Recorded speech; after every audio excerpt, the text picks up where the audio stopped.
Hey guys! Welcome back to Let's Play Xenogears! Last time we had so many bombshells dropped on us. The ethos is not, they were created by Solaris, and they don't believe in God, and people from Solaris are killing all the people from ethos because they want to rule the world, and Verlaine just got shot by Bishop Stone? What's going on here? Didn't he just say he was working for Bishop Stone in the last episode?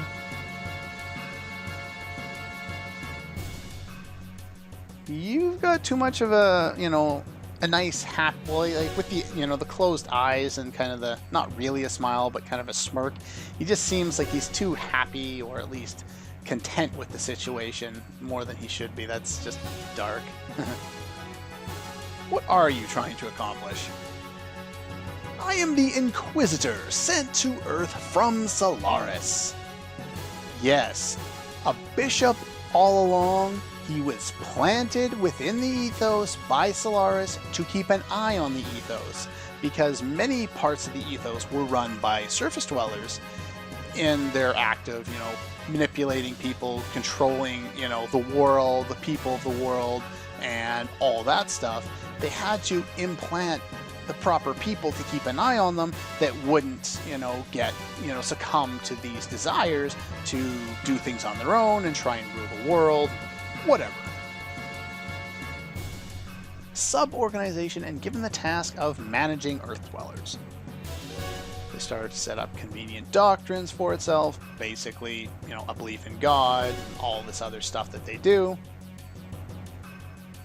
Yeah. So they created a god for them to believe in.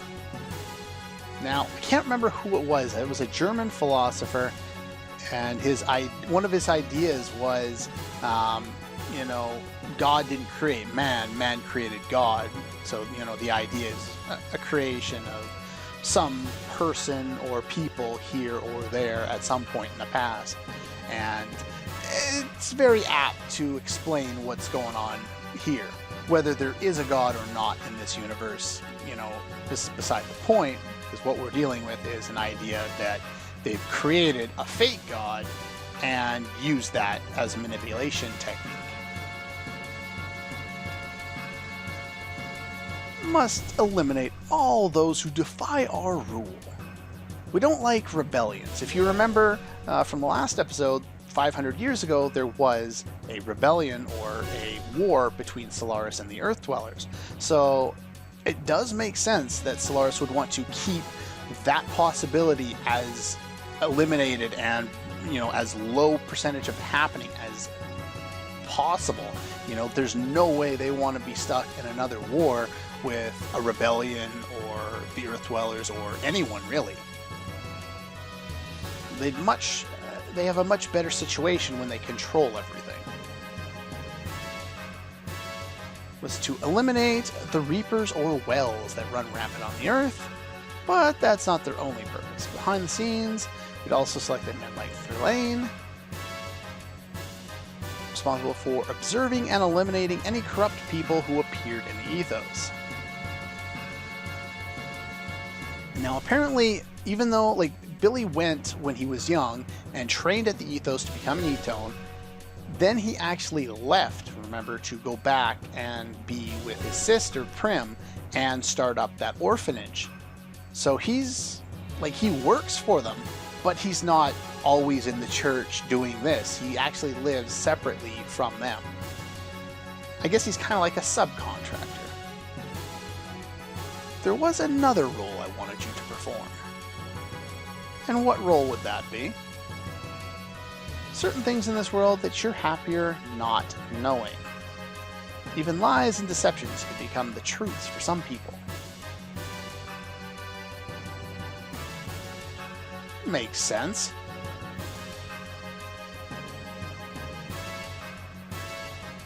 So yeah, basically he's flat out admitting that, there was no God again, and that these were all created to manipulate people, and that's very much the case. What other role were you talking about? What kind of judgment? hear the full weight of the truth.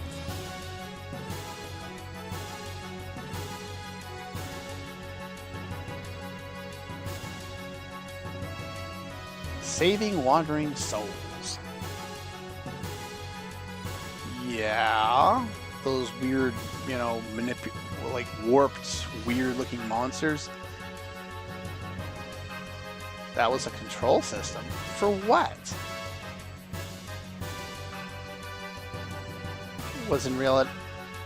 And yeah, we're not going to learn what it was in reality at this point because Jesse ain't having any of that.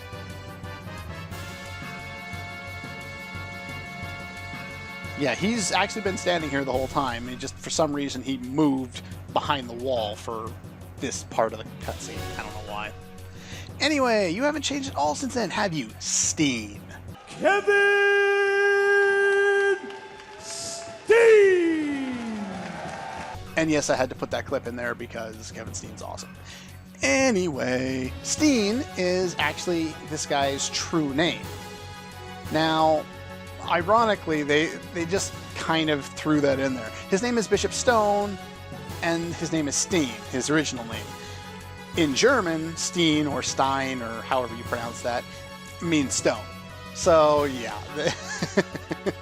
Not like some huge, big, you know, reference that he's a reference to, that his name is super important. It's just kind of comical. But yeah, that's pretty cool. Vividly brings back a pleasant twinge of pain to the scars on this body. What kind of scars? Yeah, probably not. Why do you do things this way? Oh, well, thank you very much. Well...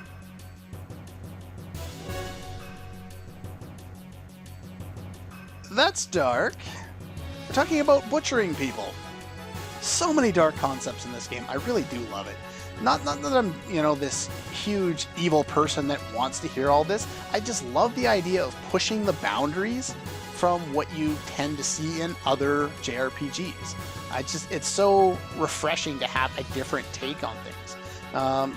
So like, and it doesn't even necessarily have to be like a dark storyline.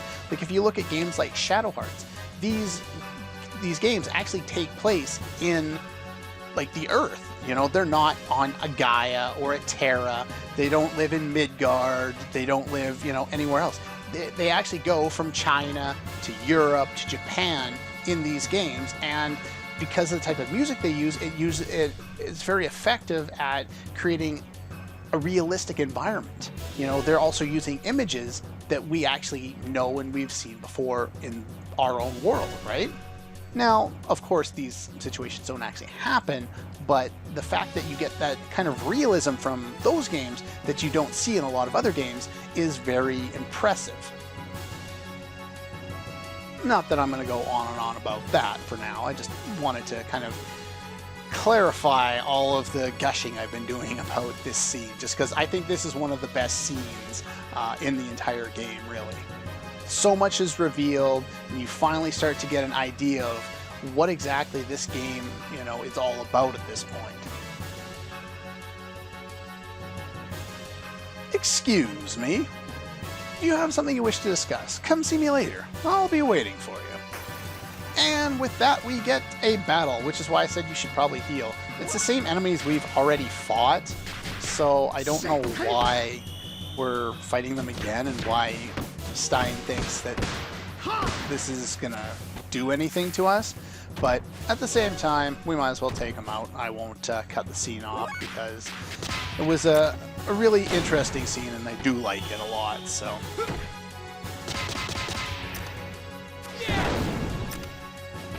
Skywalker!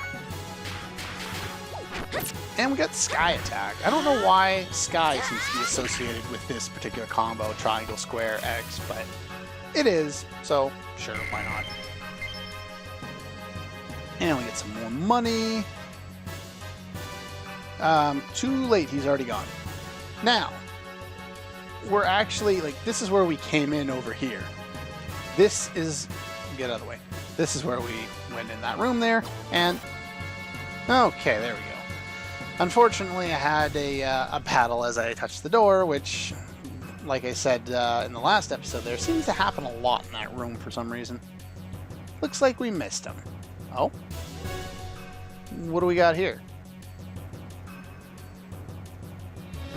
Okay. Whoa. That thing looks pretty big. Though it would have been nice if we got like more of a sweeping shot so we could compare it to something. This is the Alcanshell. I don't even try to pronounce that right.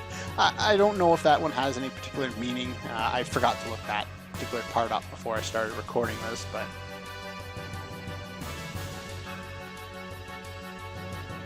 so we'll be alright in our gears, but its firepower is phenomenal against a bigger target, like a ship. It'd be all over. Ain't that right? Yes, probably. See what I mean? You're really getting at here. That means the Thames, yes.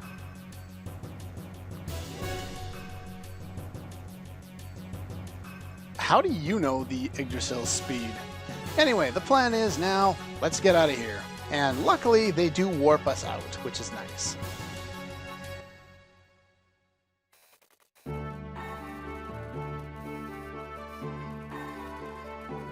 Okay, full speed, we can reach them in an hour. I kind of wish they would have thrown us here automatically, but they don't. Oh? What exactly is that? Much bigger than that gear. That big... I have no idea what size that is. Oh?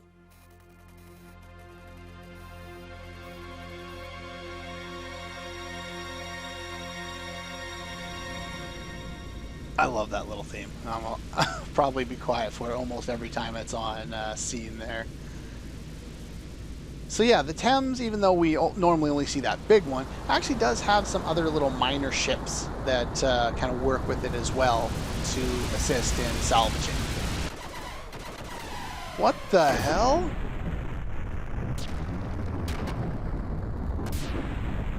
Holy crap! Well, it did. Doesn't anymore. We saw that thing before.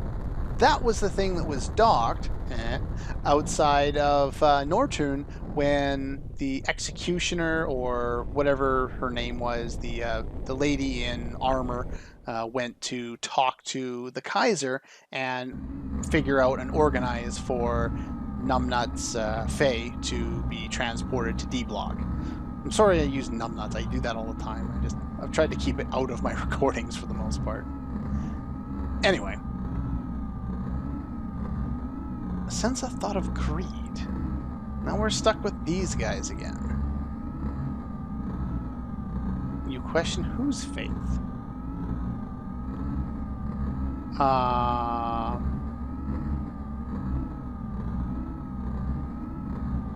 Okay. A reprimand for what? We don't even know who you guys are at this point.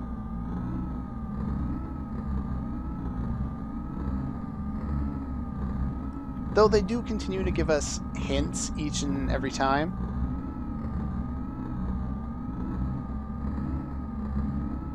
What do you mean, Stein?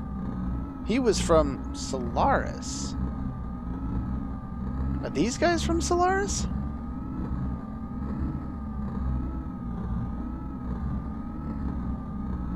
Krellian.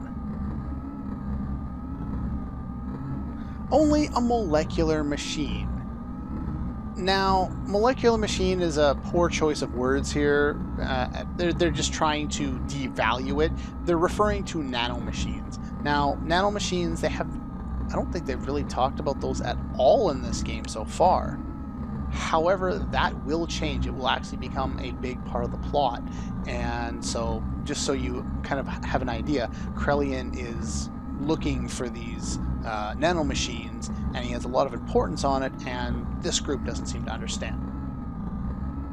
It's all the same to you guys. you're floating in some huge sphere. You're like the Borg or something. Obviously, it wouldn't matter to you. You can assimilate all, right? So, are they viewing that scene from like somewhere high up, or are they on that ship, or what's going on? I don't know. Actually, I don't know where they are. They could be in this ship. They could be somewhere else. I don't actually remember.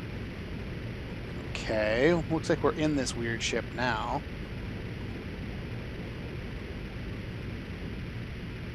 Heading is clear. Well, who's that guy in the center there?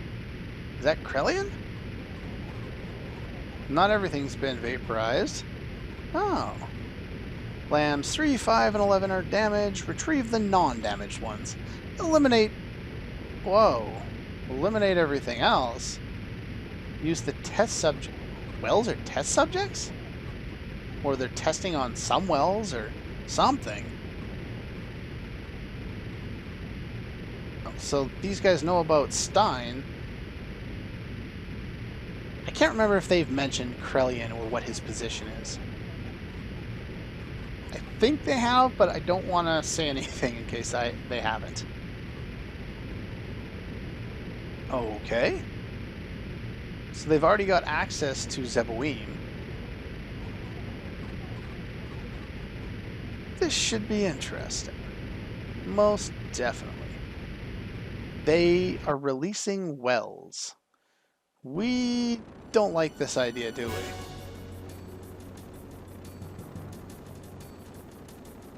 It's a huge fishbowl thing.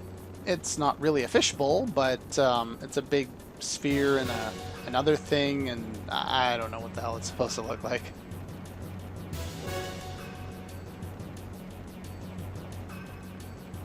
That's probably why you're being attacked.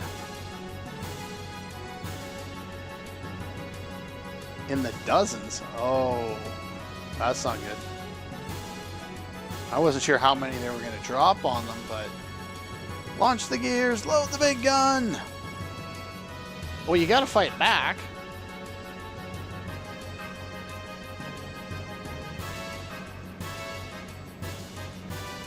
So they're going to fight, rescue, and retreat all at the same time.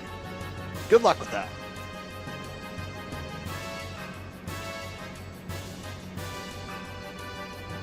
Look alive! This is how real Men of the Sea retreat. I love it. So awesome. And they do have a whole bunch of gears here. I think someone was mentioning in comments a while back about seeing one of them dive off. Probably when we first got to the Thames. I can't remember exactly, but yeah, they're just there as like a method for diving further down. What the hell is that thing on the right? Is that like a weird duck dinosaur thing? I have no idea. Anyway, everybody off the deck. There's one of those big giant wells that we fought on the ship there, the Ethos transport ship. Attacked by Reapers, so yeah. I don't think he specifically mentioned purging by name. He could have. I may have missed that line, but yeah, so we definitely need to go and give them a hand here. Anyway, let's make haste by not making haste. Satan is required here. I don't know why, but he is. Billy and Ellie are good choices for the upcoming area, so I'm going to keep with them. In the near future, before we really need to use our gears again, we should be able to upgrade them. And at that point, I will be switching to Bart and Rico. For a specific reason, I'll get into it later. But basically, the way it's going to work out is I'm going to use the party I have now. Then I'm going to use the party of Bart and Rico with somebody else. And from there, through the area after this one. And then I'm going to switch back and I'm going to use other characters because there's a certain series of one on, single battles, like one character versus like 3 enemies or 2 enemies or something like that. And it will be done in gears. So I want to upgrade those specific gears that work well in those fights around that time instead of upgrading them now and then having to upgrade them again because that spends a lot of money. So I'm going to stick with this party for now. There's actually a reason for the party choice. So let's take a look at our equipment. Pretty much what we want is what we've already had on. Ellie can keep the power ring for now, though if you haven't picked it up yet, the Ether Doubler would be a great choice to grab. I'm not sure if it's not available at this point or not, but hopefully you grabbed one when I went there and showed it off, because it's going to be a lifesaver in the future here for us. We won't actually get one until I think the final dungeon. That's the only other time you can get one of these, is in the final dungeon. So I don't see the need in having two myself, which is why I thought buying it now, maybe, or whenever I did, made the most sense. But anyway, as far as gears go, we won't be using them, but we're all outfitted kind of how you would expect. And I'm going to go run back and heal and save up and prep up for the next one. So yeah, that's all for this one, and I'll see you guys very close to the Thames next time.